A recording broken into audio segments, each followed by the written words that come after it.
तुमरुका जी ने चंचूला देवी से एक बात कही, जिसके घर में पार्थिव शिवलिंग का निर्माण होता है उसके घर में कभी लक्ष्मी की कमी नहीं होती है, वहां लक्ष्मी सदा निवास है। वहां लक्ष्मी सदा निवास कर, सदा।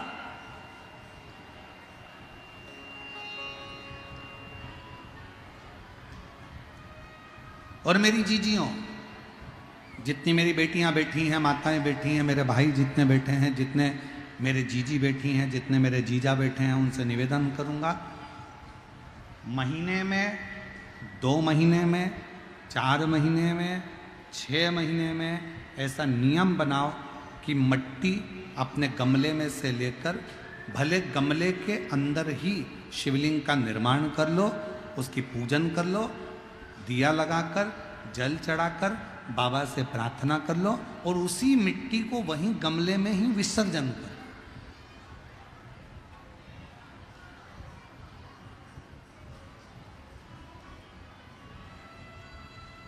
जो लोग कहते हैं हमारा व्यापार नहीं चल रहा, जो लोग कहते हैं हम बड़े दुखी हैं, बहुत तकलीफ में हैं, बहुत कष्ट में हैं, बहुत परेशानियां चल रही हैं, बहुत कष्ट चल रहा है, बहुत परेशानियां हो रही हैं और हमारा व्यापार नहीं चल रहा, ये नहीं हो रहा, वो नहीं हो रहा, तो अगर कोई तुमसे अगर इस तरह से बोले तो उसको कहना, प्रत्येक महीने शिवरात्रि आती है, प्रत्येक महीने, हर महीने शिवरात्रि आती है।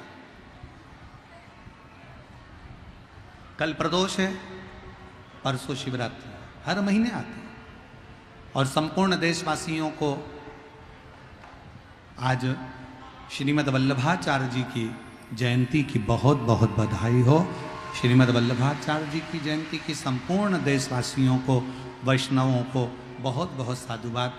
श्री वल्लभ ने, मेरे श्रीमद् वल्लभाचार्य जी ने संपूर्ण विश्व ब्रह्मांड में पुष्टि मार्ग को प्रगटाया है। ऐसे पवित्र श्रीमद् वल्लभाचार्य जी की जयंती की बहुत बहुत बधाई। जो तुमसे कहे कि मेरे घर में लक्ष्मी नहीं है, मैं बहुत डिप्रेशन में चल रही हूं, बहुत टेंशन है, बहुत तकलीफ है, बहुत कष्ट है, बहुत कष्ट। प्रत्येक महीने शिवरात्रि आती है, पंचांग में, कैलेंडर में लिखी होती है।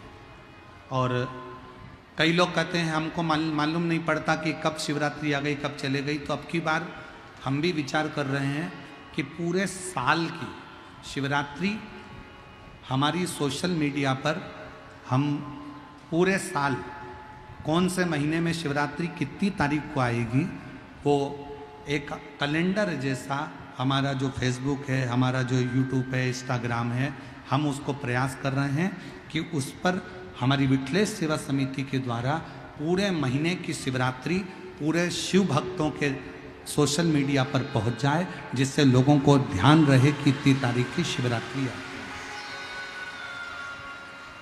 लोगों के स्मरण में रहे कि इतनी तारीख को शिवरात्रि आएगी, मासिक शिवरात्रि इतनी तारीख को है। पार्थिव शिवलिंग का निर्माण,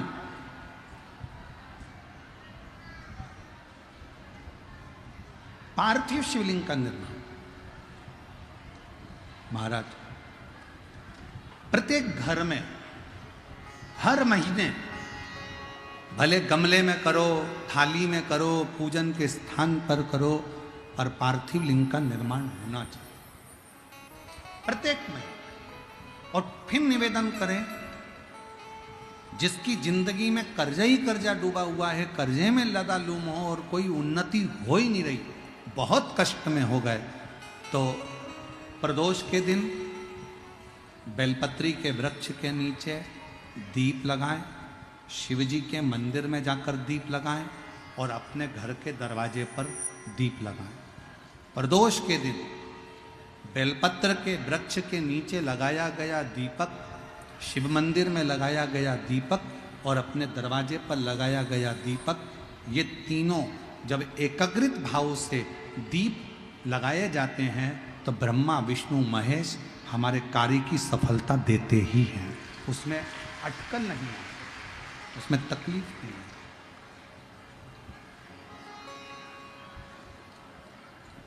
कितने लोग हैं जो शंकर जी के मंदिर में एक लोटा जल चढ़ाने जाते हैं? हाथ उठाओ जरा। सभी लोग जाते हो? रखो रखो रखो रखो। क्या कहते हो बाबा को जाके? शिव जी के मंदिर में जब जल चढ़ाने जाते हो तो क्या कहते हो? घर से जाते समय एक लोटा जल जब लेकर निकलो तो घर के दरवाजे से निकलते समय श्री शिवाय नमस्तुभ्यम। मंदिर में जब प्रवेश करो तो श्री शिवाय नमस्तुभ्यम। और शंकर जी को जब जल चढ़ाओ तो अपने बाबा को अपने दिल की बात, बाबा मैं आपकी बेटी हूँ, बहुत कष्ट है बाबा, ये तकलीफ है बाबा, बाबा आप ये कार्य कर दीजिए। शिव को जल चढ़ाते समय और जलाधारी का स्पर्श करो, जलाधारी का स्पर्श करो और बाबा से विनय करिए, हम तो बाबा के भरोसे। भगवान शंकर और पार्वती नंदी पर बैठकर सामने से आ रहे थे, नीचे उतरे। पार्वती जी ने एक बूढ़ी का रूप लिया, सिर पे लंबी सी बिंदी, नासिका से लेकर शिखा तक मां पार्वती के सिंदूरा भरा हुआ था। शंकर भगवान एक बूढ़े का रूप रखकर सिर पे पाग बांधकर साथ में एक गौ माता को लेकर, बहुला को लेकर, गाय को लेकर पहुंच गए। दस्तक दी, दरवाजा बजाया, रामनाथ, ओ रामनाथ। रामनाथ ने दरवाजा खोला। तुम कौन हो? रामनाथ भूल गया, तेरे पिताजी का मैं मित्र हूं और तेरे पिताजी ने मेरे पास में थोड़ा सा धन रख दिया था, थोड़ी सी दौलत रख दी थी और उसके प्राण तुझे याद है? गाड़ी से जाते हुए तेरे पिता के प्राण छूट गए थे। जी मैं उनका मित्र हूं, उस गांव से आया हूं। तेरे पिता की दी हुई ये गाय और तेरे पिता का दिया हुआ ये धन आज मैं तुझे देकर जा रहा हूं। देकर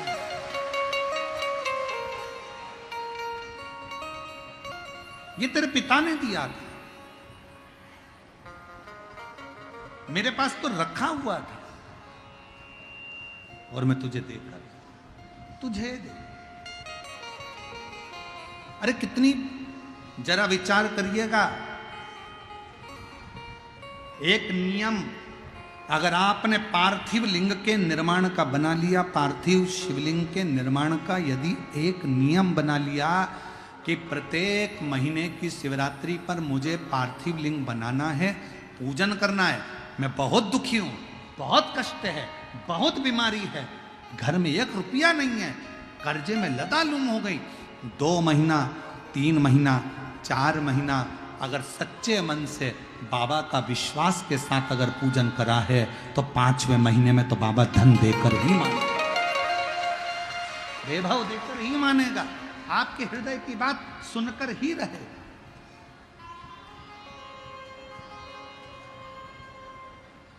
श्रवण करें।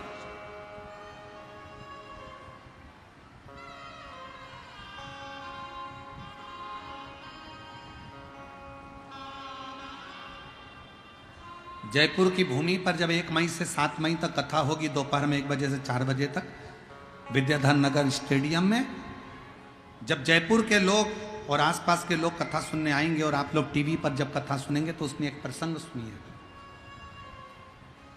उसका एक प्रसंग है, शिवजी पार्वती जी को लेकर शमशान की फेरी लगा रहे थे, शमशान घूम रहे थे, शमशान महाशमशान में घूम रहे हैं, काशी में घूम रहे हैं।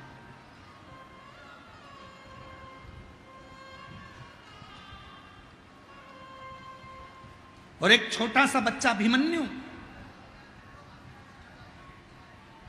काशी के घाट पर बैठा हुआ अपनी मां के लिए रोता है, अपनी माता के लिए रो रहा है। गंगा नदी की रेत पत्थर पर रखकर अपनी मां का पुतला बनाकर उससे पूछ रहा है, मां तू कब आएगी? और मां नहीं है, मां मर चुकी है, मां के प्राण छूट चुके हैं। ईसर गोरा शिव महापुराण की कथा को जयपुर की भूमि से जरूर सुनना, अखंड सौभाग्य देने वाली वो कथा।